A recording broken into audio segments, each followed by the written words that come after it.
วิทยุกระจายเสียงแห่งประเทศไทยจังหวัดลำปาง FM 97 เมกะเฮิรตซ์ เสนอรายการธรรมะยามเช้า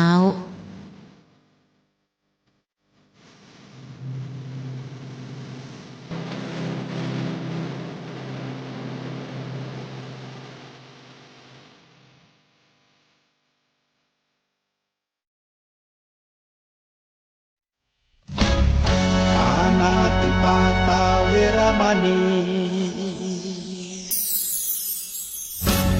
อทินนาทานาเวรมณีกาเมมุสาสุราเม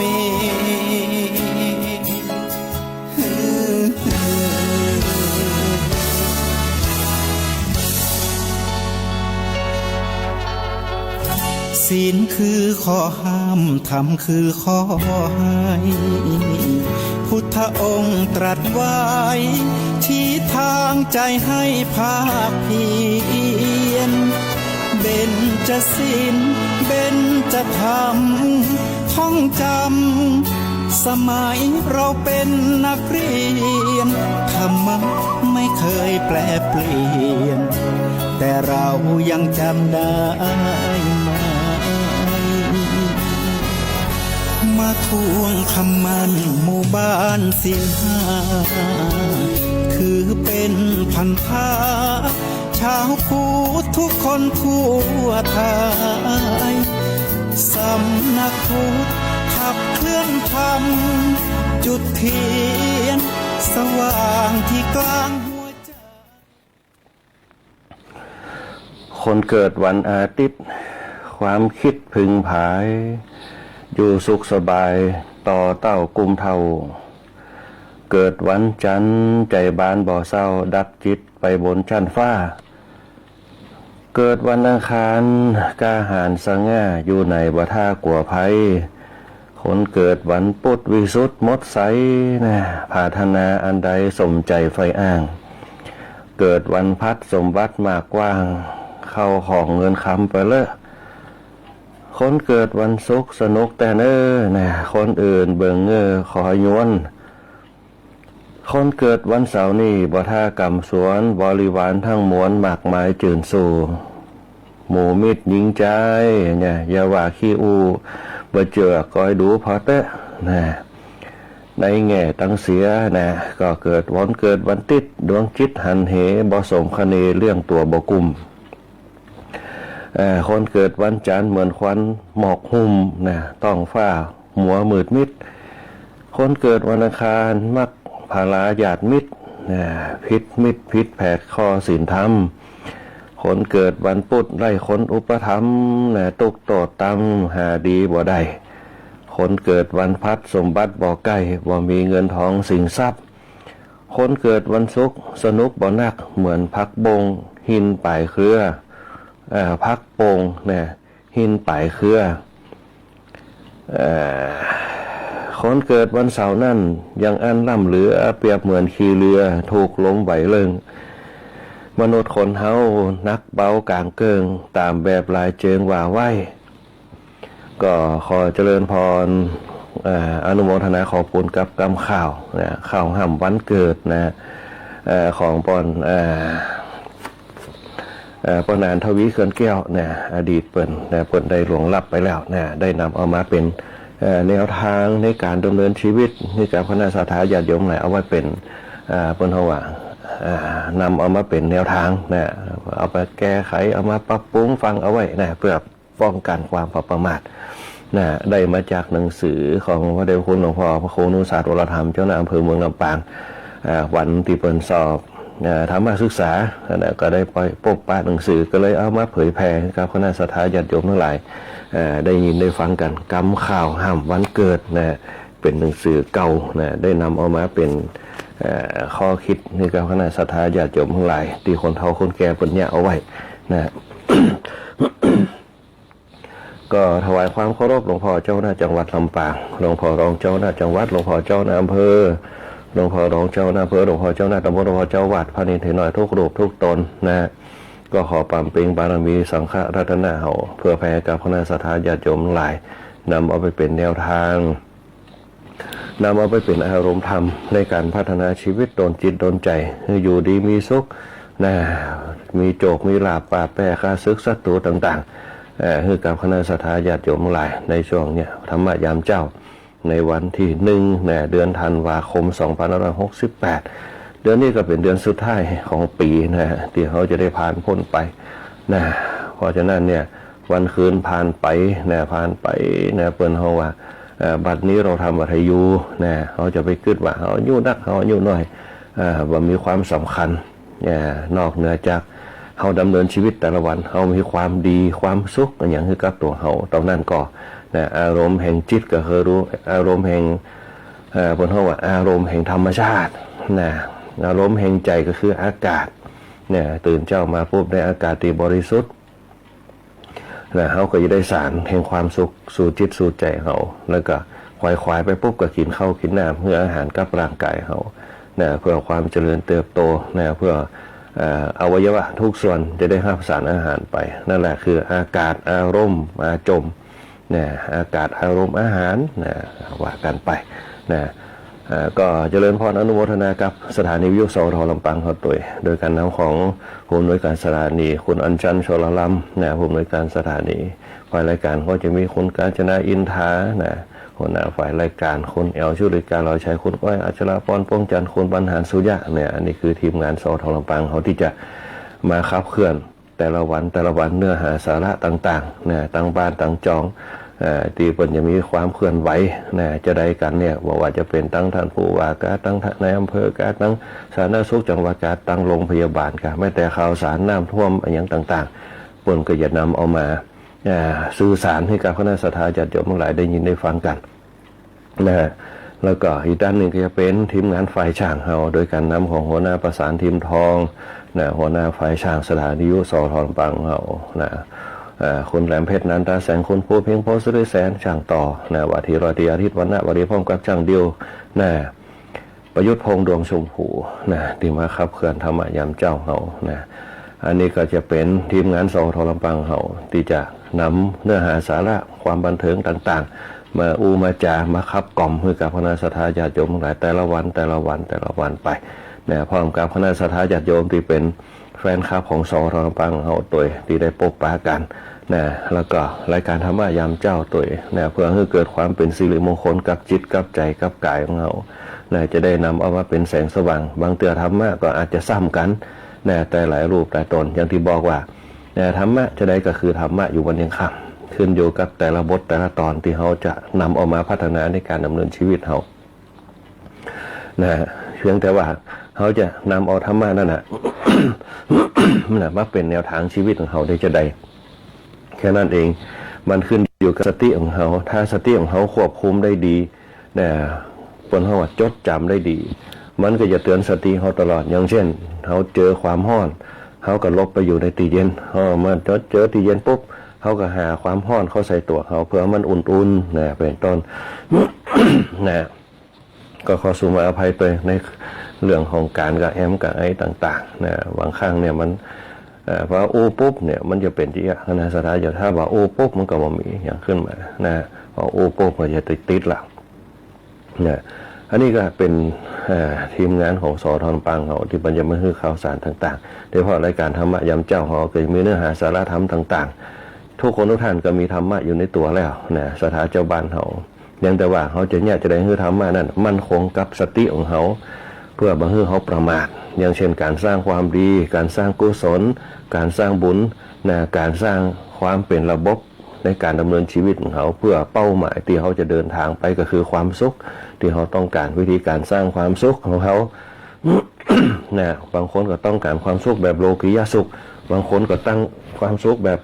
โลกุตละสุขนะเป็นต้นหลายแบบหลายกระบวนการที่เขาจะใส่เข้าไปเหมือนกับเขากินข้าวเนี่ยมันต้องมีรสเค็มรสเปรี้ยวรสหวาน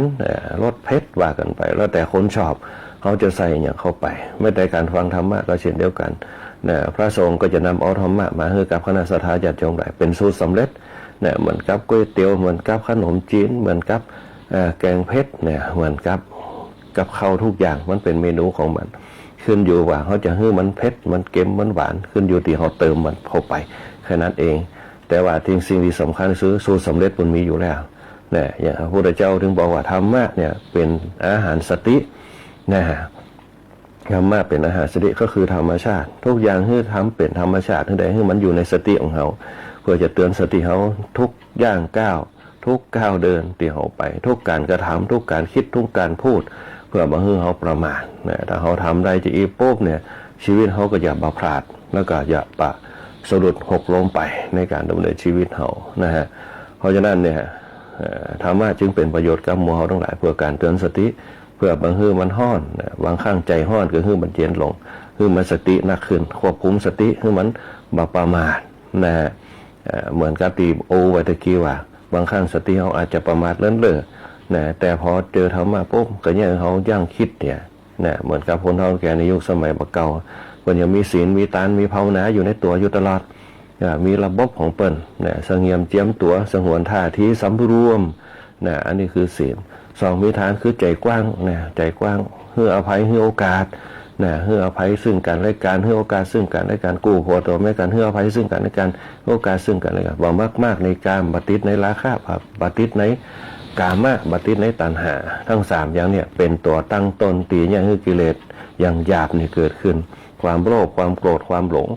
นะถ้าคนเขามีราคะถ้าเขามีกามถ้าคนเขามีตัณหานั่นแหละมันจะเป็นตัวเชื่อมโยงไปหาโลภะโทสะโมหะนะตีเขาคิดสั้นกันตีเขาประมาทเลินเล่อกันนะก็เพราะสิ่งเหล่านี้แหละเข้ามารบกวนเขา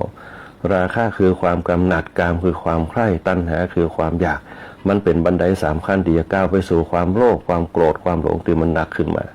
นะเพราะฉะนั้นเนี่ยถ้าเขากำจัดสามอย่างนี้ได้ปุ๊บเนี่ยกิเลสอย่างละเอียดปุ๊บเนี่ยมันจะเนี่ยเขามีสติในการพัฒนาชีวิตความทุกข์ก็จะมาเกิดกับเขาเวทนาก็จะมาเกิดกับตัวเขาพอเขาตัดสิ่งนี้ไปได้เขาบอกโคตรไปเขาเอาทานเข้ามาเป็นตัวยับยั้งปล่อยวางนะปล่อยวางไปเหี้ยจังมันเตะนะเขาบ่ยึดมั่นบ่ยึดติดในตัวบุคคลจะว่าจะได้ก็ตามจะโอ้จะได้จะกระทำจะได้ก็ตาม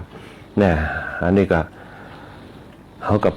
ใจรักการใจปัญญาของเขาในการพัฒนาตรงนั้นในการแก้ปัญหาตรงนั้นนะปัญญาเอาไว้แก้ปัญหาจุดเริ่มต้นในการกระทบกระทั่งกันนะมันขึ้นมาจากปัญหาแต่เขาจะต้องแก้ด้วยปัญญาเนี่ยคนเขาถ้าแก้ปัญหาด้วยปัญญาเนี่ยมันจะสมัครสมานสามัคคีกันเนี่ยแต่ถ้ามันแก้ปัญหาด้วยกำลังนะแห่งตัวตนมันก็แย่ลำบากบางครั้งมันอาจจะพลาดไปเนี่ยเพราะกิเลสอย่างหยาบเนี่ยมันพร้อมที่สนองอยู่ตลอดเวลาหนึ่งโลภะคือความอยากจะทำอยากจะบันดาลเนี่ยความอยากได้อยากจะบันดาลโมหะคือความหลงก็คือความมืดมนบางครั้งคือคิดสั้นไปหลงผิดไปลืมสติไปเนี่ยโมหะคือความหลงในอำนาจแห่งโทสะเนี่ยโทสะคือประทุษร้ายเนี่ยบางคนกับประทุษร้ายด้วยเสียงบางคนประทุษร้ายด้วยกำลังร่างกายเนี่ยว่ากันไปตามนั้นเพราะฉะนั้นเนี่ยกิเลสอย่างหยาบเนี่ยมันจะบันดาลถึงเขาเนี่ยเขาผิดพลาดเนี่ยบางคนก็อาจจะถูกตีตาถูกจองจำบางคนอาจจะถูกทำลายไปเนี่ยเป็นต้นเพราะฉะนั้นเขาจะระงับกิเลสอย่างหยาบอย่างละเอียดได้ปุ๊บเนี่ยเขาจะต้องใจสติเนี่ยโดยเฉพาะการมีศีลการมีทานการมีภาวนาการมีศีลคือการสงบสำรวมการมีทานคือการปล่อยวางไปเหี้ยนะให้โอกาสแล้วก็ให้อภัยนะคนพระสมัยประกอบจะไปแย่มันซ้ำนะขอให้เตือนนี่เป็นเตือนเดียวแล้วก็เตือนสุดท้ายนะจะไปให้มันเกิน3เตือนเนี่ยเปิ้นถึงมีระยะเวลาของเปิ้นทุติยามปิตาติยามปิคนเอาถ้าเกิน3ครั้งปุ๊บมันจะเป็นสันดานมันจะติดตัวมันจะเนี่ยครับนะเปิ้นจึงจับเอาไปลงโทษเป็นอาญาแผ่นดินไปเนี่ยเพราะฉะนั้นคำว่าทานคือปล่อยวางให้ได้ปล่อยวางเนี่ยเขาจึงมีคำว่าอภัยทานคือกันนะเขตอภัยทานนะเปิ้นจึงให้โอกาสกันคนในสมัยบ่เก่าปุ๊บเปิ้นจึงบอกว่าพิษก็เนี่ยแก้ตัวใหม่นะแก้ตัวใหม่ให้ได้นะพิษแก้ตัวรับสารภาพกลับตัวกลับใจเป็นคนดีสังคมก็ให้โอกาสเนี่ยก็ให้โอกาสแล้วก็ให้อภัยมันยิ่งเกิดขึ้นในสังคมไทยเรา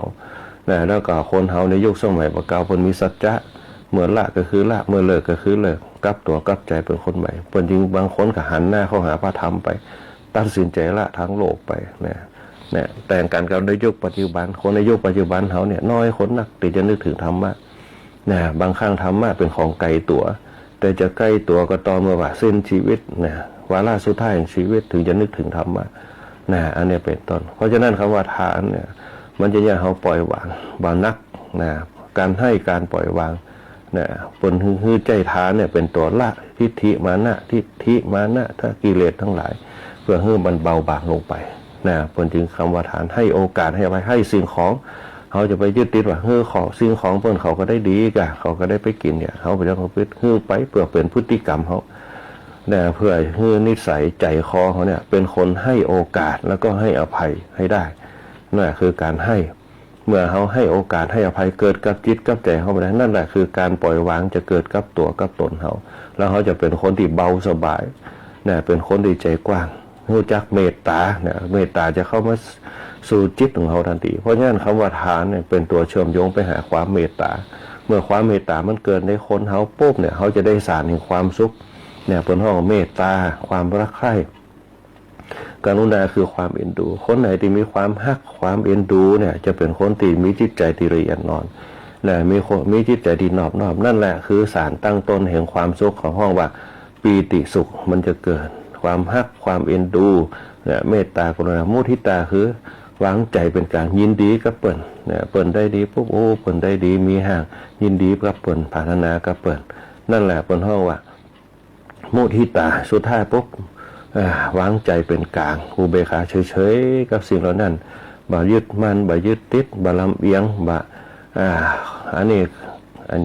ค่อนข้างอิจฉาริษยากับเปิ่นนะอุเบกขายินดีกับเปิ่นไปเหี้ยนะวางเฉยนะอันนี้เป็นต้นนั่นแหละถ้าเขาทำ4ข้อนี้ได้ปุ๊บใจเขาจะเป็นพรหมวิหารธรรมนะทำใจให้เป็นกลางบรรณักนะ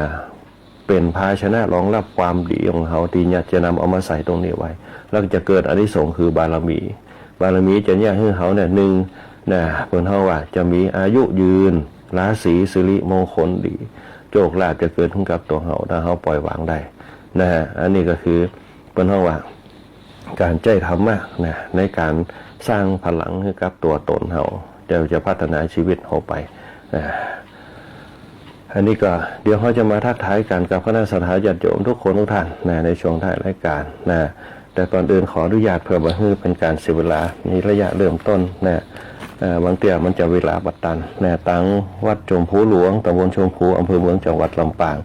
เปิดจะมีป้อยหลวงฉลองสมโภชศาลาบำเพ็ญบุญหอธรรมเสนาสนะในวันเสาร์ที่20ธันวาคม2568นะที่วัดชมพูหลวงนะหมู่7ตำบลชมพูนะอำเภอเมืองจังหวัดลำปางมันจะมีงานป้อยหลวงฉลองสมโภชศาลาบำเพ็ญบุญหอธรรมเสนาสนะต่างๆอันนี้ก็เป็นงานวัดชมพูหลวงที่มันจะจัดงานป้อยหลวงขึ้นมานะบนฉลองสมโภชนะ ขอสุภาพภัยตัวนี้จำเนี่ยศาลาบำเพ็ญบุญพระครูสังฆรักษ์อนุวัตรสิริพัฒโธนะเจ้าวาดวัดชมพูหลวงนะพร้อมกับคณะสัตยาญาติโยมฝากประกาศข่าวมานะในวันเสาร์ที่20นั้นเพิ่นจะมี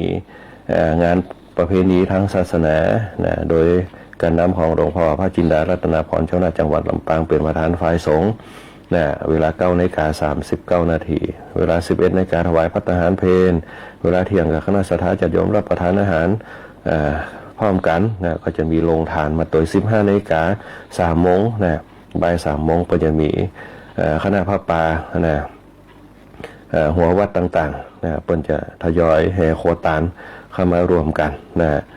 อันนี้ก็งานของเปิ้นจะจัดวันที่20วันเดียวนะทางวัดชมพูหลวงนะภาคกลางวันก็จะมีซอพื้นเมืองนะจากจังหวัดเชียงใหม่ไม่ต่างกลางคืนก็จะมีมัชฌาพาโชคนะที่จะจัดกันนะที่วัดชมพูหลวงนะตำบลชมพูอำเภอเมืองจังหวัดลำปางในวันที่20ธันวาคมนะเป็นต้นนะอันนี้ก็ตั้งวัดชมพูหลวงฝากประกาศข่าวมาอีกงานหนึ่งก็จะเป็นงานพระราชทานเพลิงศพหลวงปู่พระมงคลคุณธาดาในวันที่7นะจนถึงวันที่13นะวันที่7ถึงวันที่13ธันวาคมก็จะถึงนี้ช่วงนี้ก็จะเป็นการจัดงานต่างๆเตรียมงานที่วัดศรีล้อมนะตำบลเวียงเหนืออำเภอเมืองจังหวัดลำปางวันที่7เนี่ยจะนำเอา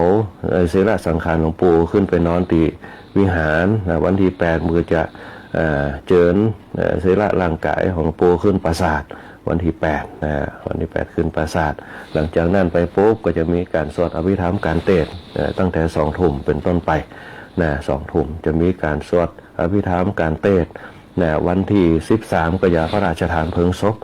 นะที่ลานวัดศรีล้อมของเขานั่นเองที่จะทำกันวันที่13 ธันวาคมเนี่ยคณะศรัทธาญาติโยมอยากจะร่วมทำบุญก็ติดต่อไปได้ที่วัดศรีล้อมเนี่ยตำบลเรื่องเดียวอำเภอเมืองจังหวัดลำปางเรื่องโรงทานก็เรื่องทายธรรมทายทานก็ติดต่อไปได้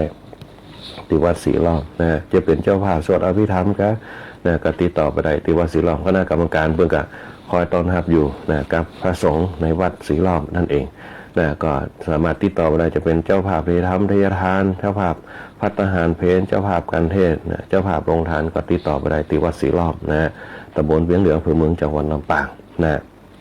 อันนี้ก็เป็นข่าวสารประกาศคือทราบกันก่อนนะมาถึงเนื้อหาสาระธรรมในวันนี้นะเขาก็จะตามที่บอกไว้ว่าทุกครั้งเนี่ยเขาก็จะเจริญร้อยตามพุทธบาทของพระพุทธเจ้าเขา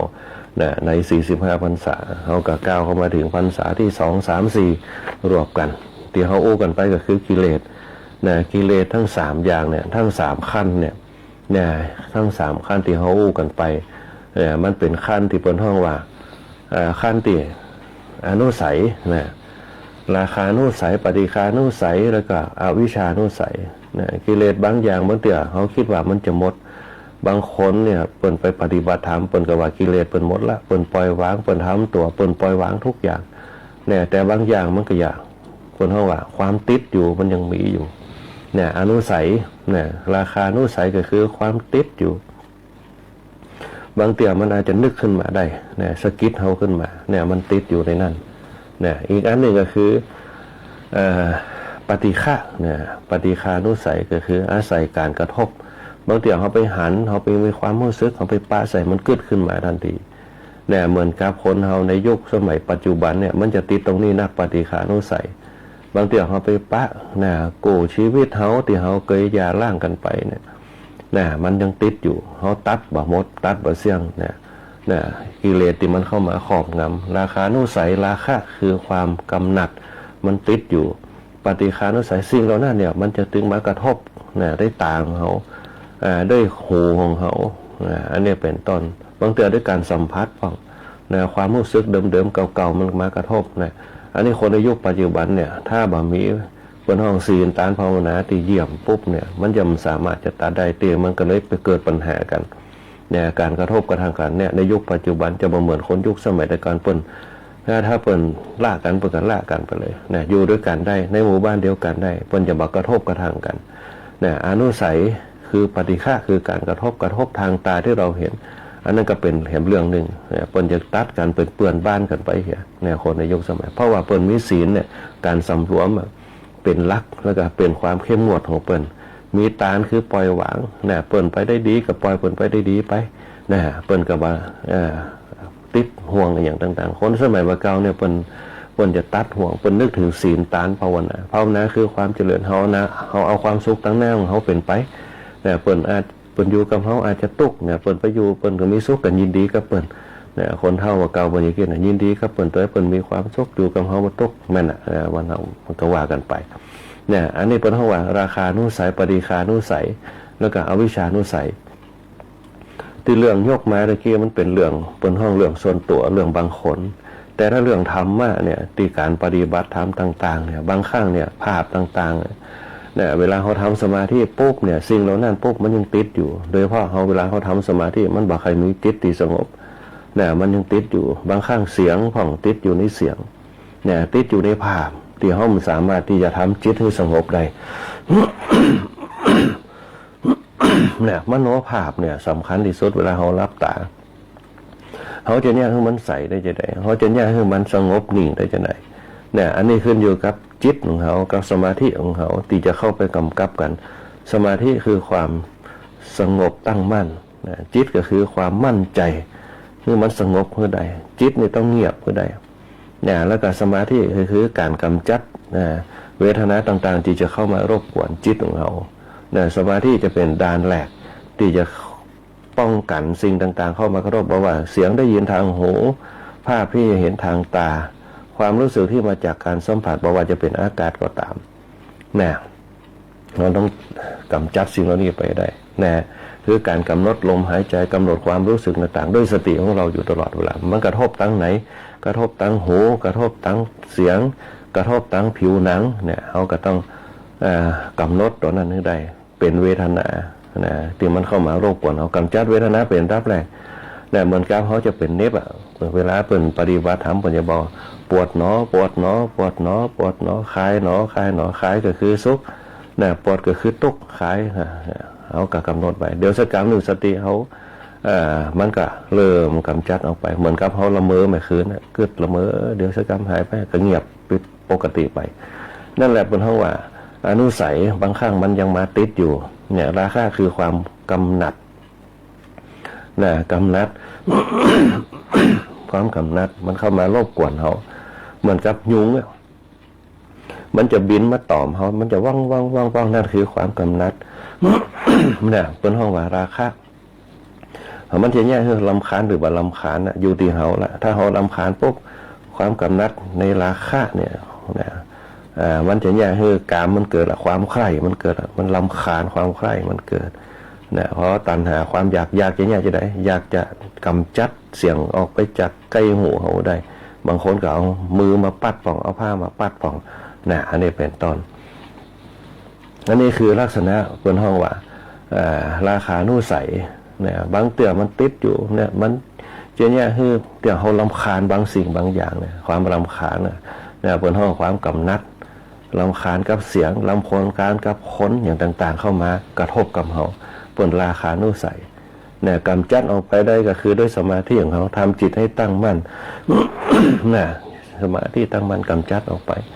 น่ะกำจัดออกไปคลายหนอคลายหนอคลายหนอเสียงหนอเสียงหนอเสียงหนอที่เปิดให้กำจัดเนี่ยรูปหนอรูปหนอรูปหนอเนี่ยกำหนดออกไปเนี่ยจนเปิดภาวนาออกไปจนในที่สุดก็กำจัดออกไปถ้ากำจัดออกไปได้ก็นึกถึงความแผ่เมตตาสัตว์ทั้งหลายที่เป็นนึกถึงสภาวะจิตของเขาขึ้นไปเนี่ยก็คือราคะคือความกำหนัดความติดนั่นแหละเนี่ยความติดกับสิ่งเหล่านั้นนะกำจัดออกไปด้วยจิตของเขานะจิตของเขาความตั้งมั่นเขาปล่อยวางเอาฐานเป็นตัวกำกับปล่อยวางให้โอกาสให้อภัยครับเขาปล่อยไปนะหลักการของเมตตาของเขานะความเมตตานะฐานเนี่ยมันจะกู่กับเมตตาถ้าเฮือฐานปุ๊บเมตตาความเมตตาจะเกิดความฮักมันจะเกิดขึ้นมาทันทีปล่อยเขาไปจะคิดจะได้กับเขาก็ตามแต่เขาไม่ได้คิดกับเขาแบบนั้นนั่นแหละเขาจะได้ขั้วบวกกับจิตของเขาแล้วก็ต่อไปเขาก็เฉยกับสิ่งเหล่านั้นไป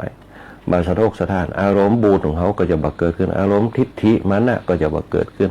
ปล่อยวางกับสิ่งเหล่านั้นจะอู้จะทักท้ายหรือเขาก็เฉยกันอู้กันทักท้ายกันธรรมดาเป็นธรรมชาติไปเนี่ยมันจะอยู่กับจิตเขาได้เพราะเพราะว่ากำจัดราคะคือความกำหนัดออกไปได้เมื่อความกำหนัดเกิดขึ้นว่าปุ๊บความใคร่ก็จะไม่เกิดขึ้นแล้วก็ความอยากก็จะไม่ตามมาเนี่ยเขากำจัดความใคร่มันจะมีอยู่3ระดับที่มันจะแยกเกิดกามเนี่ยมันจะแยกเกิดตัณหาเนี่ยต้องกำจัดราคะออกไปได้เนี่ยมันกับเขาใจสตังค์เนี่ยที่เขาบอกราคาตัวใดเนี่ยราคาเกิดละราคาคือความใคร่ใครอยากจะซื้อใครอยากจะได้ของนั้นมาก็ต้องเอาเงินชำระหนี้ตามกฎหมายไปแจกขึ้นไปเนี่ยความใคร่เขากำจัดความใคร่เนี่ยออกไปคือได้เหตุก่อนอย่างเช่นเขาจะไปกาดเนี่ยคนแต่บ้านเปลือกใครได้ซอดป่องใครได้น้ำมันหอยป่องใครได้เอาไปมันถูกเลยเป็นแถมเนี่ยมันแถมอันเนี้ยอย่าง60 บาท2 อันก็จะ100 แต่เป็นแถมเนี่ยแถมปุ๊บโอ้ถ้าเขาซื้อไปมันก็เยอะอยู่เขาบอกซื้อไปหอมปากหอมคอไปสักชุดหนึ่ง60 บาทเนี่ยเอาไว้กันไว้เนี่ยถ้าเก็บไว้นักมันก็นักขึ้นไว้แหมเดี๋ยวพอนักขึ้นมาปุ๊บเปลี่ยนบ้านมาโอ้มีนักด้วยขอสักอันแต่เขาก็ฮือไปเนี่ยบางคนก็ฮือไปเขาลืมไปนะมันมีนักเขาก็ฮือไปแต่ถามว่าการฮือทานมันดีกับมันดีแต่บางอย่างมันก็เกิดความจำเป็นเขาซื้อตามดีระยะเวลาที่เขากำหนดเอาไว้มันจะหมดเวลานี่มันจะหมดเวลานี่อย่างน้อยคือมันก็อย่าประหยัดพื้นที่เขาตัวมันก็ยังบ่ลกในที่หวางของเขาตัวนะอันเนี้ยกำจัดราคะออกไปได้ก็คือความกำหนัดพอความกำหนัดเกิดขึ้นปุ๊บเนี่ยเขากำจัดออกไปได้เนี่ยนะกามความใคร่ก็จะบังเกิดนะความใคร่ก็จะบังเกิดตัณหาความอยากก็จะไปตามมา นะอีกอันหนึ่งเป็นห้องปฏิฆานุสัยนะกิเลสทั้งหลายเนี่ยบางเตี่ยเขาเอามากระทบปุ๊บเนี่ยมันจะแย่เขาบันดาลโนซะโดยเฉพาะเสียงนะเสียงการสรรเสริญนินทาต่างๆมันจึงตามมาเข้ามากระทบเขาปุ๊บถ้าสรรเสริญเขาก็ยินดียิ้มแต่นินทาคือเขาบ่ชอบแต่เขาจะต้องรู้จักกำจัดสิ่งนั้นสรรเสริญก็เฉยๆธรรมดานินทาก็คือเฉยๆธรรมดามัชฌิมาปฏิปทาเดินทางสายกลางนะบัดตึงเกินไปไปย้อนเกินไปตามนั่นจะว่าจะได้ก็แล้วแต่เปิ้นเปิ้นตำนี้เขามาก็แล้วแต่เปิ้นตำนี้เอามาเขาก็มาปรับปรุงที่มันเสียเขาก็ปรับปรุงที่มันดีเขาก็เปิ้นพัฒนาขึ้นไปแหมนะอันนี้เป็นต้นสิ่งที่เข้ามากระทบบางครั้งกระทบด้วยสายตาโดยเฉพาะสังคมเราในยุคปัจจุบันเนี่ยเวลาออกไปการไปอย่างโป๊บอกว่าเราอ่อนคนเฒ่าคนแก่จะบอกว่าหัวขาวหัวดำกันละเนี่ยเพราะสิ่งที่เข้ามากระทบปุ๊บเนี่ยบางทีเขาโดยเฉพาะคนเฒ่าแก่เขาก็บอกใครถูกใจละเราอ่อนสมัยประเดียวมันเป็นจะได้นะเนี่ยบางหูจักสัมมาคารวะเนี่ยเข้ามากระทบเขาละพอเข้ามากระทบเขาปุ๊บโอ้เราอ่อนในยุคปัจจุบันมันก็ยังหวานนะมันเหมือนในยุคสมัยแต่ก่อนในยุคสมัยแต่ก่อนพ่อแม่จะสอนเรื่องศีลธรรมเรื่องกิริยามารยาทเนี่ยการหูจักถ้อยทีถ้อยอาศัยเป็นจะสอนกันแต่ในยุคปัจจุบันปุ๊บมันเป็นยุคใหม่ยุคโลกาภิวัตน์ความเท่าเทียมมันเกิดขึ้นในสังคมยุคเขามันก็เลยมีสิทธิเสรีภาพเสมอภาคกันละอ่อนก็เห็นคนเท่าก็เฉยๆนะอันนี้เป็นต้นถ้าเป็นญาติก็เคารพถ้าบ่ใช่ญาติก็บ่เคารพนะในยุคปัจจุบันเขานะอาศัยปฏิฆาเขามาเคารพเขาจะให้มันดังใจเขาเหมือนกับสมัยเขาอยากนะบางเตี่ยเขาหันละอ่อนยุคใหม่โอ้มันอย่างมันเหมือนยุคเขาเนี่ยนะอันนี้เป็นต้นเข้ามากระทบในยุคใหม่เนี่ยมันเป็นยุคที่ศีลธรรมไม่กลับมาโลกาจะวินาศมันเสียเป็นศีลธรรมตามยุคตามบนหัวตัวยุคตัวแฟชั่นต่างๆมันเลยทำให้ประเพณีเขาเนี่ยหายไปสูญไปโดยเฉพาะศีลธรรมศีลก็คือระเบียบธรรมะก็คือความงดงามการสอนใจจิตสำนึกต่างๆนะมันก็จึงมาเกิดขึ้นในอ่อนยุคใหม่อ่อนยุคใหม่ก็ไปตามโลกของมันนะโดยเฉพาะในสมัยประเดียวเนี่ยมันต้องง้อพ่อแม่เรื่องการห้ำเหียนเบิกได้กู้ได้เนี่ยอันนี้เป็นต้นเนี่ยบางทีมีเงินใจพ่อเนี่ยรัฐบาลเปิดสนับสนุนแต่กลับไปกลับมาปุ๊บเราอ่อนในยุคใหม่ปุ๊บมันก็เลยมาง้อพ่อแม่ละนะมีเงินกาเทอมเฮือมีเงินกาใจเฮือนะอันนี้เป็นต้นเรื่องดีพ่อแม่ก็ต้องไปเปิ่งโลกนะเงินอันนี้ออกแล้วยังเอาไปจ่วยป่อจ่วยแม่ก็มีนะเพราะฉะนั้นเนี่ยสังคมยุคใหม่เนี่ยมันเหมือนสังคมยุคเก่าสังคมยุคเก่านี่จะขึ้นกับป่อกับแม่จะส่งเสียเล่าเลี้ยงต่างๆด้วยความอยากลำบากประเดี๋ยวนี้เปิ่นอำนวยความสะดวกก็เลยเป็นช่องทางนะที่ญาติคือเราอ่อนเขาเนี่ยบางครั้งเนี่ยบ่ค่อยได้เข้าหาพ่อแม่แต่ก่อนนี่สิ้นเดือนปุ๊บไปหาพ่อแม่ละติดหนึ่งจะไปหาพ่อแม่ละเอาเงินมาจ่ายประเดี๋ยวนี่บ่ค่อยง้อละนั่นแหละคือความห่างเหินจากการผูกพันกันมันก็เป็นส่วนหนึ่งนะแต่ขอถามว่าดีก็ในโลกยุ่งไหมก็ดีนะบ่ประหยัดพ่อแม่ไปนะในสมัยแต่ก่อนปุ๊บจะได้สตางค์ปุ๊บไปขอพ่อขอแม่ก็จะได้สตางค์ปุ๊บพ่อแม่ก็ต้องสอนใจให้ประหยัดเน้อเนี่ยใจให้ประหยัดจะไปใจสุรุ่ยสุร่ายเงินท้องหายากแถมเนี่ยเราอ่อนในสมัยเดียวบอกว่าให้ฟังคำสอนพ่อแม่เนี่ยถึงเวลาเงินก็เข้าเฮือเนี่ยเงินกากินกาอยู่กาเทิมเนี่ยรัฐบาลผลช่วยอันนี้ก็เลยเป็นปัญหาความห่างเหินความผูกพันมันก็เลยลดบทบาทลงไปในตรงนี้พ่อแม่ก็เลยคนห้องว่าก็เลยบอกใครได้ทรงเสียเราเหรียญกับลูกมากเท่าใดเนี่ยในยุคสังคมยุคใหม่มีการอำนวยความสะดวกนะฮะอันนี้ก็เป็นส่วนหนึ่งนะบางอย่างสิ่งต่างๆเข้ามากระทบเขาปุ๊บเนี่ยมันก็ย่างเขาเนี่ยลดไปเนี่ยลดอารมณ์ไปบนห้องปฏิฆานุสัยเนี่ยบางทีเขาหันใส่ปุ๊บเนี่ยเขาก็กระทบเข้ามาความอยากมันก็เกิดละอันนี้เป็นต้นเนี่ยเพราะฉะนั้นเนี่ยการจัดสิ่งที่เขามากระทบปุ๊บเนี่ยก็คือใจฐานเนี่ยเป็นตัวปล่อยวางเนี่ยใจคำว่าฐานเนี่ยปล่อยวางลงไปนะ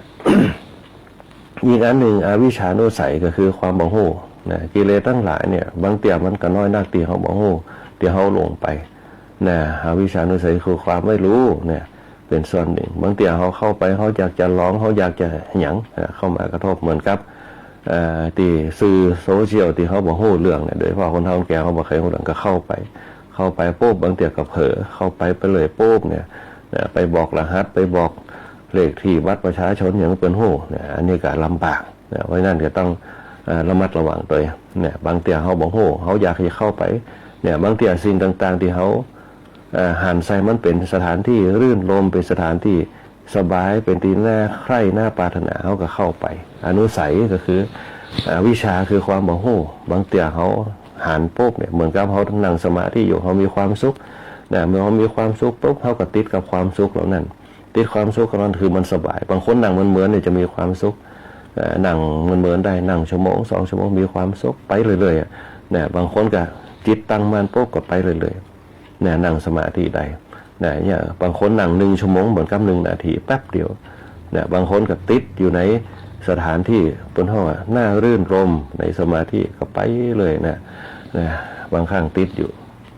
เนี่ยบางครั้งถ้าติดปุ๊บออกมาได้ก็มีปัญหาถ้าหลงไปปุ๊บก็ลำบากเหมือนกันเนี่ยจะต้องคืนสติตัวเก่ากลับมาสิ่งเหล่านี้เป็นห้องว่าสิ่งที่ต้องอาศัยนะเป็นสิ่งที่ละเอียดนะกิเลสที่เป็นต้นเงื่อนแห่งความละเอียดก็คืออนุสัยนะบางครั้งมันติดอยู่เมื่ออนุสัยนี่ฟุ้งออกมาปุ๊บเนี่ยบางครั้งถ้ามันฟุ้งออกมาเป็นราคะนะเป็นราคะเป็นราคาปุ๊บเขายินดีในความกำนัดท่านแถมนะก็จะยุ่งน้อยหนึ่งนะมันฟุ้งออกมานะเพราะฉะนั้นเนี่ยเขาจะต้องกำจัดสิ่งเหล่านี้ออกไปนะกำจัดสิ่งนี้โดยจิตคือตั้งมั่นนะในหลักของสติปัฏฐาน4กายเวทนาจิตธรรมนะต้องตั้งจิตคือตั้งมั่นเพื่อบังเฮิกบนห้องว่าวันไหวนะกับสิ่งเหล่านั้นที่มันมาอาศัยอยู่ในจิตนะปล่อยวางให้ได้นะหลังจากนั้นไปปุ๊บเมื่อมันแห้งขึ้นมาปุ๊บเนี่ยบางเตี่ยราคามันอาจจะเป็นสิ่งนักขึ้นมาก็ได้เนี่ยคือเกิดปัญหาตามมาเนี่ยนั่นนี่เป็นต้นเพราะฉะนั้นเนี่ยคณะสัตยาติโยมในกิเลสจังละเอียดเนี่ยเป็นห้องแห่งอย่างหนึ่งนะตีเข้ามาเป็นห้องว่าเข้ามาเสกซึมในจิตของเขาเป็นห้องอาสวะที่เขาเคยได้ยินคำว่าอาสวะกิเลสนะอาสวะกิเลสบางเตี่ยมันจะเข้ามารบกวนเขาเนี่ยบางเตี่ยเขาจะย่างสติเขาเป็นห้องว่าหลงไปเนี่ยอาสวะแปรตามทรัพย์เป็นห้องว่าไหลมาคือไหลมานอนจมมักหมมอยู่ในจิตของเขาเนี่ยอาสวะกิเลสด้านนี่เขามีปัญหาความโลภความโกรธแต่มันฝังอยู่ในจิตของเขาเนี่ยเหมือนกับว่าเขาหายไปแล้วปุ๊บเขาปล่อยวางไปแล้วปุ๊บกับกิเลสหมดนั่นแต่บางทีมันยังสะกิดขึ้นมาอยู่เนี่ยมันสะกิดขึ้นมาอยู่เนี่ยอาสวะแปลว่าน้ำเมาก็ได้เนี่ยแปลว่าน้ำเมาก็ได้อาสวะแปลว่าไหลมาหรือนอนจมหมักหมมอยู่มันนอนนิ่งเหมือนกับเป็นห้องว่าขี้ขนุนอยู่ปื้นแก้วน้ำที่ว่าตอนแรกๆเขาใส่น้ำลงไปมันจะใสมันตกตะกอนไปปุ๊บว่าใสจะได้ก็ตามมันก็ตึงเป็นตะกอนอยู่วันยังค่ำบาบางกันหนานะอันนี้เป็นห้องว่าจมหมักหมมอยู่เรียกอาสวะเรียกว่าอาสวะกิเลสอาสวะแห่งอย่างหนึ่งจะแปลว่าน้ำเมาเป็นที่มักดองมักหมมมักอยู่ในหันรอวันตีจะเป็นห้องว่าฟื้นคืนชีพนะพูดง่ายๆนะอาสวะเนี่ยมีอยู่3 นัยยะด้วยกัน3 นัยยะจัดไว้เป็น3 นัยยะกามาสะนะกามาสวะนะกามาสวะอาสวะคือกามเนี่ยจะได้ก็ตามมันถึงเป็นความใคร่มันกระโดดขึ้นมาจากราคะละนะความใคร่ความปรารถนาส่งข้อเข้ากับราคานุสัยเหมือนกันแต่มันจะโดดขึ้นมาจากราคะเลยเนี่ยมันจะเป็นความใคร่เลยเนี่ยบางเตี่ยมันนอนนิ่งความกำนัดมันมีละจนปกลุกขึ้นมาปุ๊บเนี่ยเข้ามาสิงจิตตัวเก่าเนี่ยให้เกิดกึดขึ้นมาได้แต่ก่อนมันเป็นที่จำได้เหมือนกับคนเขาลืมกันไปแล้วปุ๊บเนี่ยมันเคยมีปัญหากันพอกลับขึ้นมาปุ๊บมันคิดถึงเรื่องนั้นทันทีกามาสวะคือความใคร่ความปรารถนาส่งข้อเหมือนกับราคะเหมือนกันมันเป็น2 ตัวที่บวกเข้าหากันเพิ่มอนุภาพขึ้นมาแหมเนี่ยสกิดขึ้นมาแหมเนี่ยบางคนบางเตี่ยบะโป่งผ่องในยุคสมัยก่อนมันโป่งเปิ้นโป่งกันเปิ้นโป่งเปิ้นหวางกันในยุคสมัยเดียวปุ๊บเปิ้นบะโป่งบะหวางกันบางเตี่ยออกมาปุ๊บออกจากสถานที่จองจำมาปุ๊บก็ยังพยาบาทกันแหมเนี่ยบัดตัดเนี่ยหันหน้าปุ๊บก็กึดได้ขึ้นมาปุ๊บก็ส่งข้อเข้าในกามคือความใคร่ทันทีราคะคือความกำหนัดให้เลยสุดท้ายปุ๊บเนี่ยก็บันดาลกิเลสทั้งหลายออกมาบันดาลโทสะบันดาลเราพระบันดาลโมหะขึ้นมาทันทีเนี่ยทั้ง3 อย่างเนี่ยประกอบขึ้นมาก็เลย เหมือนกับบางคนออกมาแล้วปุ๊บเอาสถานที่จองจำปุ๊บแบบเปลี่ยนแปลงพฤติกรรมเนี่ยเป็นเหมือนเดิมเนี่ยอันนี้เป็นต้นเนี่ยถ้าตัดได้ปุ๊บเนี่ยก็อย่าเนี่ยคือเขาเนี่ยสลัดออกจากกามาสวะได้ความใคร่ความปรารถนาอีกอันหนึ่งภวาสวะเนี่ยอาสวะคือภพอาสวะคือภพคือความเป็นไปเนี่ยความเป็นไปเนี่ยบางครั้งเนี่ยมันจะอาศัยปฏิฆานุสัยโดยปฏิฆาคือเข้ามากระทบเนี่ยคำว่าภพนะแปลว่าความเป็นนะความเป็นไปอย่างต่างๆเข้ามากระทบปุ๊บเนี่ยบางทีเขาสมาธิท่านสติหลงลืมสติมืดมนเพราะโมหะเนี่ยมันก็เลยบันดาลโทสะไปเนี่ยบางเตี่ยมันกึดขึ้นมาได้ปุ๊บมืดกำเดียวเนี่ยมันเข้ามากระทบเมื่อมีภพคือความเป็นไปความเป็นนั่นเป็นนี่ขึ้นมาปุ๊บหวั่นอยู่ในหัวเนี่ยเป็นต้นอันนี้มันก็เนี่ยคือบันดาลโทสะขึ้นมาได้เพราะว่าสวะเนี่ยอาสวะก็คือภพนั่นเองภพคือความเปลี่ยนไปในปัจจุบันในอดีตในอนาคตมันเกิดขึ้นมาหมดต่อไปอวิชชาสวะอาสวะคืออวิชชาคือความบ่ฮู้เนี่ยบางครั้งเนี่ยมันยังฝังอยู่ในสติในจิตของเขาอยู่ข้างในที่มันขำไปคือความบ่ฮู้บ่ฮู้หน้าบ่ฮู้หลังบ่ฮู้พบบ่ฮู้จาบันดาลโทสะไปนั่นแหละคือกิเลสที่มันฝังอยู่ในจิตเป็นเพราะว่ากิเลสอย่างละเอียดบางเตี่ยมันนอนอยู่ในจิตของเขาบ่ล่ะเนี่ย10 ปี20 ปีผ่านไปปุ๊บเนี่ยแต่มันสะกิดขึ้นมานิ้วหนึ่งมันมิดตรงนั้นแหละจุดนั่นแหละทีเนี้ยเขาบันดาลขึ้นมาเนี่ยเพราะฉะนั้นเนี่ยพระพุทธเจ้าผมยังบอกกิเลสจั่นต้นจั่นกลางเนี่ยจั่นละเอียดเนี่ยพระพุทธเจ้าผมบอกว่าเนี่ยกำจัดเนี่ยอบรมจิตให้เป็นสมาธิให้ได้เนี่ยเพื่อให้เกิดฌานเพื่อให้เกิดญาณเพื่อให้เกิดสมาบัติต่างๆข่มใจให้ได้โดยการใจสมาธินั่นแหละเมื่อทราบถึงด้านเศร้าหมองแห่งจิตก็คือกิเลสทั้งหลายแล้วปุ๊บเนี่ยจะรู้จักวิธีการกำจัดกิเลสทั้งอย่างหยาบอย่างละเอียดเหล่านั้นที่บดสิ้นไปเนี่ยกำจัดกิเลสทั้ง3จั่นเนี่ยที่อู้กันไปอย่างหยาบก็คือวิติกรรมกิเลสเนี่ยโดยการทำลักข้อที่1การทำลักของเนี่ยแต่คนเฒ่าคนแก่เขาในยุคสมัยประกอบธรรมภาพมันได้เพิ่นนึกถึงศีลถึงธรรมนึกถึงศีลนะคือการไม่ทำบาปนึกถึงศีลหนึ่งเขาจะบ่เบียดเบียนไป2เขาจะบ่ลักของใคร2เขาจะบ่พิษลูกพิษเมียเพิ่นจะคิดถึงจะอีกเลย4เนี่ยเขาจะต้องมีความสื่อสัตย์กับตัวเก่า5เนี่ยเขาจะประมาทเขาจะประมาทเขาจะต้องปรับตัวปรับใจใหม่ให้ได้ทั้ง5ข้อเนี่ย1เขาจะต้องบำเพ็ญตัวให้เป็นคนดีของสังคมบำเพ็ญประโยชน์ต้องยอมทุกอย่างบอกว่าใครจะทำจะได้กระจ่างเขาต้องยอมกับสิ่งนั้นเพื่อรับโทษตัวเก่า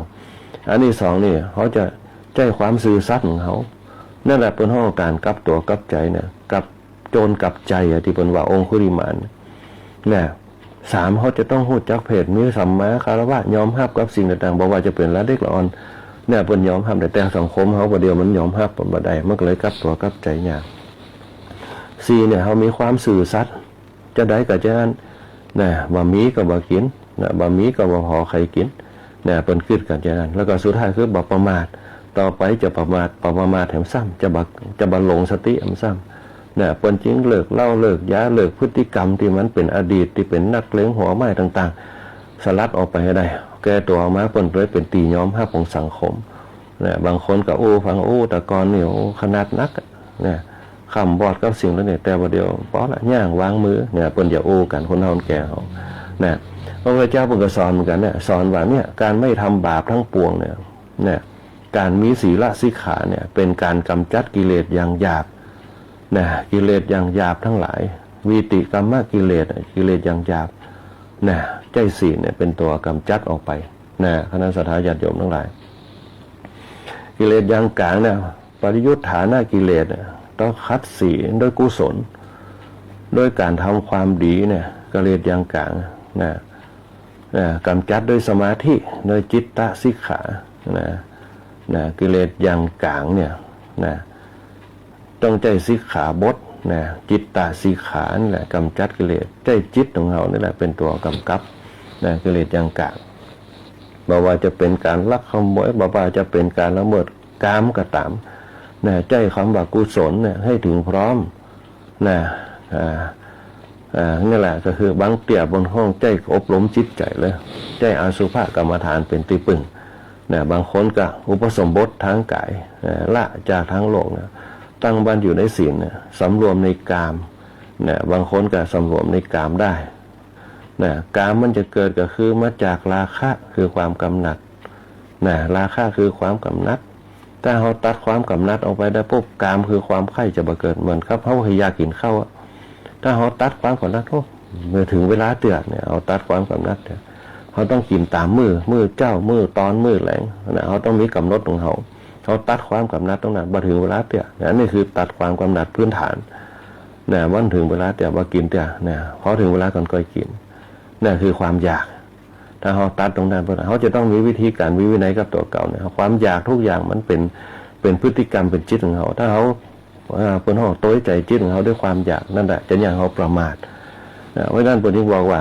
การทำกุศลให้ถึงพร้อมเนี่ยก็คือการทำความดีสร้างความดีเนี่ยย่าจิตใจมันดีขึ้นมาพัฒนาลุดออกจากกามคือใดนั่นแหละส่วนกิเลสอย่างละเอียดเนี่ยกิเลสอย่างละเอียดเนี่ยต้องคัดสีด้วยการชำระใจของตนกิเลสอย่างละเอียดอย่างที่บอกว่าตะเกียบมันเป็นตัวนอนลึกอยู่ในจิตของเขาควรจะต้องกำจัดด้วยเวทนาถ้ามันนักติ๊กไปปุ๊บเนี่ยมันจะต้องฝึกโดยอสุภกรรมฐานบนห้องกรรมฐานวิปัสสนากรรมฐานต้องขัดสีด้วยหลักข้อที่3การชำระจิตของตนให้ผ่องใสคือจะให้ผ่องแผ้วจริงด้วยอาศัยหลักข้อแล้วเนี่ยแล้วก็ได้ปัญญาเป็นตัวกำกับเพราะฉะนั้นจะได้ให้มันลุดออกจากจิตเขาไปให้ได้มันขำจิตขำใจมาเป็น10 ปี20 ปีเขากำจัดออกไปให้ได้ด้วยปัญญาสิกขาปล่อยวางกับสิ่งนั้นนั่นแหละเขาจะได้จิตใจที่สะอาดแล้วก็ตั้งมั่นมันจะสร้างสารบนห้องปีติสุขให้กับจิตของเขาจะอยู่กับตัวเขาเนี่ยเพราะฉะนั้นสิ่งที่สำคัญที่สุดคืออยู่กับตัวเราข้อนี้จะบ่งบอกให้ถึงว่า1เขาอยู่กับตัวเขาได้เขาไม่ต้องไปคิดนักเขาไม่ต้องเป็นโรคซึมเศร้าเขาไม่ต้องเป็นโรคจิตเวชเขาไม่ต้องไปฆ่าตัวตายนะจิตของเขาก็คือตัวเขาถ้าเขาฮักกายเขาเนี่ยแสดงว่าจิตของเขาดีเนี่ยถ้าเขาจิตของเขาดีแสดงว่ากายของเขามั่นคงนะเพราะฉะนั้นเนี่ยสิ่งที่สำคัญคือต้องฮักตัวเขาคือนักเขาจะต้องถึงเวลาพักผ่อนเขาจะต้องถึงเวลากินอาหารให้มีประโยชน์เขาจะต้องพักผ่อนให้หัวใจเขาได้พักผ่อนถ้าเขาเอาเรื่องปัญหาต่างๆเข้าสู่จิตเขาก็เศร้าหมองนั่นแหละเขาเพิ่มความทุกข์ให้กับหัวใจเขาความทุกข์ให้กับจิตเขาพระพุทธเจ้าพระยิ่งบอกว่าสร้างกุศลเอาไว้ก็คือความดี2เนี่ยทำใจของตนให้พองใสให้ได้พองใสจะได้บ่ต้องไปยึดติดกับอดีตบ่ต้องไปยึดติดกับอนาคตบ่ต้องยึดติดกับปัจจุบันทำวันนี้ให้ดีที่สุดมันยังมีคำกล่าวกันเยอะแยะบางอย่างคือมันเป็นไปตามธรรมชาติอยู่ไปกับธรรมชาติเคยกับคนท้องแก่บางคนเป็นบ่หวังถึงเวลาปุ๊บกับไปของมันคนเดียวรับไปปุ๊บกับไปคนเดียวอันนี้กับเป็นเพราะว่าฝึกการฝึกจิตบางคนอายุ90 ปีถึงเวลาไปปุ๊บก็ละสังขารตัวกลับไปนอนรับปุ๊บห้องลูกมาอย่างพ่อไหวแล้วเนอะพ่อจะไปแล้วเนอะเนี่ยถึงเวลาปุ๊บกับไปตามนั้นเป็นหู้วาระของเปิ้นจะหู้กำลังของเปิ้นจิตคนเขาทั้งหู้กำลังตัวเก่ามันจะหมดละพลังมันเริ่มจะหมดละเปิ้นก็สามารถกันได้เหมือนกับคนสมัยตะก่อนคนสมัยตะก่อนเปิ้นจะสั่งเสียลูกอย่างได้อันนี้เป็นเพราะว่าการกำจัดกิเลสอย่างละเอียดคัดสีด้วยหลักข้อที่3การชำระจิตของตนให้ผ่องแผ้วคนท้องแก่ในยุคสมัยตะก่อนเปิ้นยังมีประจำตัวคือศีลทานภาวนาศีลทานภาวนาศีลทานภาวนาเพราะฉะนั้นคนในยุคสมัยก่อนเขาจะหันว่าเปิ้นอยู่ในศีลเปิ้นจะสำรวมแม้แต่พฤติกรรมของเปิ้นจะสำรวมเนี่ยตัวตนให้เป็นที่เคารพของลูกของหลานให้ได้คือศีล2คือทานเป็นคนใจกว้างเบาหวานบัญญังละอ่อนจะเป็นจะได้ก็ปล่อยมันใหญ่ละมันเอาชีวิตตัวเก่าหลอดให้ได้อันสุดท้ายภาวนาถึงเวลาปุ๊บกับวันศีล8 ค่ำวันศีล15 ค่ำไปวัดบางคนไปนอนวัดก็มีไปนอนวัดไม่คืนอุโบสถศีลนั่นแหละเป็นห้องว่าได้ชีวิตได้ชีวิตในการบริหารไหวคนเขาจะมีไหวอยู่4ไหว1ปฐมไหว2มัธยมไหว3อุดมไหวแล้วก็4ปัจฉิมไหวสุดท้ายไหวสุดยอดที่จะเข้าสู่นิพพานนั่นแหละไหวที่4แต่เขาจะบริหารจะได้บริหารปฐมไหวด้วยศีลทานภาวนาบริหารมัธยมไหวด้วยศีลสมาธิปัญญาบริหาร เปิ้นเฮาว่าอุดมเอาไว้ด้วยสมถะวิปัสสนาแล้วก็บริหารปัจฉิมไว้โดยนิพพานก็เข้าถึงความสุขต่างๆการดับทุกข์ทั้งหลายที่ผ่านมาจากสมถะวิปัสสนาตรงนี้เป็นต้นในการพัฒนาชีวิตของเขาคนเฮาแก่ในยุคสมัยก่อนเปิ้นเกละการนั่งงานนั่งนักเปิ้นจะไปวัดไปหวาไปจ่วยงานวัดงานสังคมสงเคราะห์งานศพงานศาสตร์เปิ้นจะไปกันเปิ้นจะไปรวมกันไปนั่งกันไปรับอารมณ์ซึ่งกันและกันพระพุทธเจ้าจึงตัดหลัก3ข้อที่เป็นแนวทางในการพัฒนาชีวิตของหมู่เฮาทั้งหลายตามโอวาทะ3ข้อ1อนุปวาโทอนุปวาโทคือ1การบ่ว่าร้าย2อนุปคาโตการบ่ทำร้าย2อนุปคาโตการบ่ทำร้าย3ปฏิโมกเขจะสังวโรการสำรวมในพระปฏิโมกข์4มตัญยุตาจะพัตตสมิงรู้ประมาณในการกินอาหารการพัฒนาชีวิต5ปณตัญจะสยนาสังนอนในตีนอนอันตีดีๆอธิจิตเตจะอาโยโคความประกอบจิตของตัวเก่าให้มันพัฒนาขึ้นให้มันนิ่งขึ้นให้มันสงบขึ้นได้เอตังพุทธศาสนะเอตังพุทธานะเอตังพุทธานะศาสนังอันนี้คือคำสอนของพระพุทธเจ้าเปิ้นสอนเรื่องพัฒนาชีวิตให้เราทั้งภายในแล้วก็ภายนอก1อนุปวาโทการบ่ว่าร้ายกันอนุปคาโตการบ่ทำร้ายกันปฏิโมกเขจะสัมวโรสำรวมในข้อวัดปฏิบัติต่างๆในพระปฏิโมกข์มตัญยุตาจะพัตตสมิงประมาณในการกินจะไปกินนักเกินไปปณตัญจะสยนาสังนอนที่นอนอันดีๆนอนที่นอนอันดีๆคือสงบเงียบคือได้จิตเตจะสังโยโคความประกอบจิตของตัวเก่าให้มันพัฒนาจิตตัวเก่าให้มันดีขึ้นมาบ่เอาความเศร้าโศกมาสู่จิตของเขาเอตังพุทธศาสนังอันนี้คือคำสอนของพระพุทธเจ้าเหมือนตีในอธิบายไว้ในโอวาทปาติโมกข์นั่นแหละคณะสัทธาญาติโยมหลายที่มันแตกแขนงออกมาอันนี้เป็นเพราะว่าวิธีการกำจัดกิเลสการเป็นเพราะว่าประพฤติตัวประพฤติตนสร้างสมรรถนะในการกำจัดกิเลสทั้งหลายออกไปจากตัวเฮาได้การบ่ว่าร้ายกันการบ่ทำร้ายกันการสำรวมในข้อวัดปฏิบัติต่างๆการสำรวมในข้อวัดปฏิบัติในศีลโอ้ง่ายๆในศีลฮู้จักประมาณในการกินจะไปกินนักเกินไปจะอย่าให้อืดต้องได้2พยายามนอนให้ดีๆนอนให้สงบนอนให้สนิทให้ได้นอนได้ดีนอนพยายามนอนพักผ่อนให้นักๆโอ้ยง่ายๆแล้วก็พัฒนาจิตตัวเก่าให้ดีๆนั่นคือการพัฒนาร่างกายเฮาอันนี้ก็ฝากให้กับคณะสัทธาญาติโยมทั้งหลายตัวพระพุทธเจ้าสอนหลักการเอาไว้ตีพัฒนาชีวิตเฮาให้มันอายุยืนวันหน้าผิวพรรณผ่องใสสุขกายสุขใจพละกำลังกายกำลังใจให้ดีเยี่ยมอันนี้เป็นต้นอันนี้ก็การกำจัดกิเลส3ระดับที่ได้อู้กันมาก็คิดว่าคงจะพอสมควรแก่เวลาเดี๋ยววันต่อไปเขาจะมาอู้ถึงเรื่องของทักษิณานุปทานขั้งแรกทักษิณานุปทานคืออย่างเดี๋ยวเขาจะมาว่ากันในวันต่อไปทักษิณานุปทานการทำบุญอุทิศส่วนบุญส่วนกุศลคือกับผู้ตายที่หลงลับไปเขาจะมีวิธีการจะได้ในวันถามันในพรรษาที่2 3 4ก็จะได้มีคำอธิบายที่พระพุทธเจ้าได้นำออกไปเผยแผ่ให้กับประชาชนทั้งหลายในพรรษาที่2 3 4วันนี้เหลือไปดูเวลา5 นาทีคณะสัทธาญาติโยมเจริญพรอนุโมทนาบุญกับคณะสัทธาญาติโยมที่เข้ามารับฟังรายการธรรมะยามเจ้าในช่วงตอนเจ้านี่ตัวบอกว่าจะเป็นคุณโยมสรวุฒิคุณโยมสมพรคุณโยมต้นแนวคุณโยมแสงเดือนคุณโยมแม่อำไพตัวแล้วก็คุณโยมปานอมคุณโยมธนชชาคุณโยมบญชนกคุณโยมสมพรคุณโยมยายแดง